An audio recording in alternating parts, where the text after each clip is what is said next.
రాష్ట్రంలో రాష్ట్ర వ్యాప్తంగా సాక్షి కార్యాలయాలపై పచ్చమొక్కల విధ్వంసం ప్రజా వ్యతిరేక విధానాలను ప్రశ్నిస్తున్నందుకే సాక్షిపై కుతంత్రం ఎమర్జెన్సీని తలదన్నే రీతిలో కూటమి సర్కార్ దౌర్జన్యకాండ రాజ్యాంగ హక్కులు కాలరాస్తూ చెలరేగిన టీడీపీ గుండాలు కర్రలు రాళ్లతో విధ్వంసం కూటమి ప్రభుత్వ వైఫల్యాల నుంచి ప్రజల దృష్టి పళ్లించే పన్నాగం ఏపీలో రెడ్ బుక్ అరాచకంపై జాతీయ స్థాయిల ఆందోళన నాణ్యానికి మరోవైపు కోణాన్ని నిర్భయంగా చూపుతున్న తెలుగు ప్రజల సాక్షిపై ముష్కర మొక్కలు దాడులకు తెగబడ్డాయి. అదును కోసం నక్కిన గుంట నక్కల లేగదోడపై ఆవురావురుమంటూ విరుచుకుపడించి అందంగా ఒక్కసారిగా సాక్షి కార్యాలపై పచ్చ మొక్కలు విరుచుకుపడ్డాయి. గేట్లపై రాళ్లు కోడిగుడ్లు విసిరి బోర్డులను విరగొట్టి పేపర్లను తగలబెట్టి వికృతానందాన్ని ఆస్వాదించే ప్రజల వాణిగా వాస్తవాల వారధిగా సాక్షి నిలవడం నచ్చని ఉన్మాదులు ఈ దాడులు అత్యుత్సాహం చూపడం ఆశ్చర్యపరచకపోయినా నచ్చని మాట అన్నారంటూ ఆగ్రహించిన అతివలు అత్యంత లాఘవంగా గేట్లపైకి ఎక్కడం చూసి జనం ముక్కును వేలేసుకున్నారు.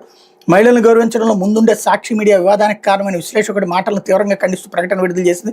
వాటిని సాక్షికి ఆపాదించద్దని కోరింది. అయినా దీన్ని ఒక అవకాశంగా మార్చుకోవాలని దొగ్గుదతో రాజకీయ కుట్రతో శ్రేణులను ఎగదోస్తూ దాడులకు ప్రేరేపించారు. సాక్షి కార్యాలయాలపై విధ్వంసానికి పురికొల్పారు.